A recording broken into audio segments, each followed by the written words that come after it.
ایران کا صہیونی حملوں کے رد عمل میں کرارا جواب۔ ایرانی بیلسٹک میزائلوں سے تل ابیب لرز اٹھا۔ 3 مرحلوں میں تقریباً 300 بیلسٹک میزائل داغ دیے۔ پہلی مرتبہ ایرانی آبدوز سے بھی اسرائیل پر میزائل فائر کیے گئے۔ اسرائیلی حکام کی 22 صہیونی باشندوں کے زخمی ہونے کی تصدیق۔ ایرانی شہریوں کی بڑی تعداد سڑکوں پر نکل آئی۔ اسرائیل پر جوابی حملوں کی حمایت میں نعرے۔ ٹرمپ اور نیتن یاہو کا شیطانی اتحاد ناکام اور نامراد ہوگا۔ سابق وفاقی وزیر خارجہ سعد رفیق کا کہنا ہے کہ ایران غزہ ہے نہ مصر، اردن ہے نہ ہی لبنان۔ ایرانی قوم یمن اور حماس کی مانند ڈٹی رہے گی۔ جنگ جوں آگے بڑھے گی، ایران کی علاقائی اور عالمی حمایت بڑھتی چلی جائے گی۔ ایران جیسے بڑے ملک پر گراؤنڈ اٹیک کرنا یا اس سے مکمل شکست دینا ناممکن ہوگا۔ امریکہ اس جنگ میں براہ راست کودا تو جنگ کا نتیجہ بدل جائے گا۔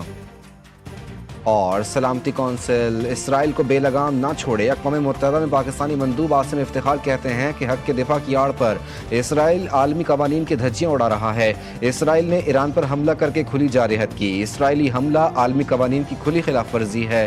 خطے کے امن کو نقصان پہنچانے کی اجازت نہیں ہونی چاہیے۔ سنتاس جیسے معاہدے کمزور ہوئے تو علاقائی امن کو خطرہ ہوگا۔ بلاول بھٹو کی سربراہی میں پاکستانی سفارتی وفد کی یورپین تھنک ٹینک سے گفتگو۔ کہا کہ بھارت نے پاکستان پر پہلگام واقعے کا جھوٹا اور بے بنیاد الزام لگایا۔ پاکستان نے پہلگام واقعے پر خود مختار آزاد تحقیقات کا مطالبہ اور پیشکش کی۔ بھارت نے پاکستانی پیشکش کے جواب میں بلا اختیار جارحیت کی۔ بھارتی حملوں کے جواب میں پاکستان نے دفاع کا حق استعمال کیا۔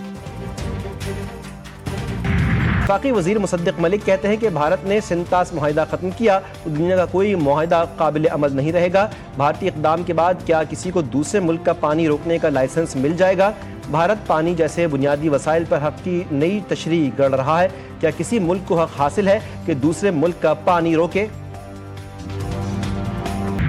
صدر مملکت آصف علی زرداری کی ایران کے خلاف اسرائیلی جارحیت کی شدید مذمت۔ کہا اسرائیلی حملے ایران کے خود مختاری علاقائی سالمیت کی کھلی خلاف ورزی ہیں۔ وزیر اعظم شہباز شریف کی بھی ایران پر اسرائیلی حملے کی شدید مذمت۔ وزیر اعظم کا انسانی جانوں کے ضیاع پر ایرانی عوام سے اظہار یکجہتی۔ کہا کہ ایران پر حملہ غیر مستحکم خطے کو مزید عدم استحکام سے دوچار کر سکتا ہے۔ عالمی برادری اقوام متحدہ سے جنگ روکنے کے لیے اقدامات کا مطالبہ کرتے ہیں۔ نواز شریف نے کہا اسرائیل کا ایران پر حملہ افسوسناک ہے۔ پاکستان کی ایران پر حملے کی شدید مذمت۔ ایرانی حکومت اور عوام سے یکجہتی کا اظہار۔ قومی اسمبلی اور سینٹ میں ایران پر اسرائیلی حملے کے خلاف قرارداد متفقہ طور پر منظور۔ وزیر خارجہ نے کہا کہ اسرائیل نے UN چارٹر کی خلاف ورزی کی۔ عالمی برادری کا فرض ہے کہ اسرائیلی حملے کا نوٹس لے۔ ایاز صادق نے اسرائیل کو دہشت گرد ریاست قرار دیا۔ سینیٹر عرفان صدیقی بولے اسرائیل دہشت گردی کر رہا ہے۔ شبلی فراز نے کہا کہ جنگ کے ہم پر بھی اثرات ہوں گے۔ بیرسٹر گوہر اور عمر ایوب کا OIC اجلاس بلانے کا مطالبہ۔ ایران پر اسرائیلی حملے کے بعد عالمی برادری میں شدید تشویش کی لہر۔ سعودی عرب نے مشرق وسطی میں امن کی بحالی اور معیشت کو لاحق خطرات پر تشویش ظاہر کی۔ ترکیہ کا جنگ بندی پر زور۔ اقوام متحدہ کی تمام فریقین سے ضبط اور فوری مذاکرات کی اپیل۔ آسٹریلیا اور نیوزی لینڈ کی صورتحال کو خطرناک قرار دے کر فریقین سے تصادم سے گریز کی درخواست کی۔ برطانیہ کی بھی کشیدگی کم کرنے کی درخواست۔ جاپان نے شہریوں کی حفاظت کے حل پر زور دیا۔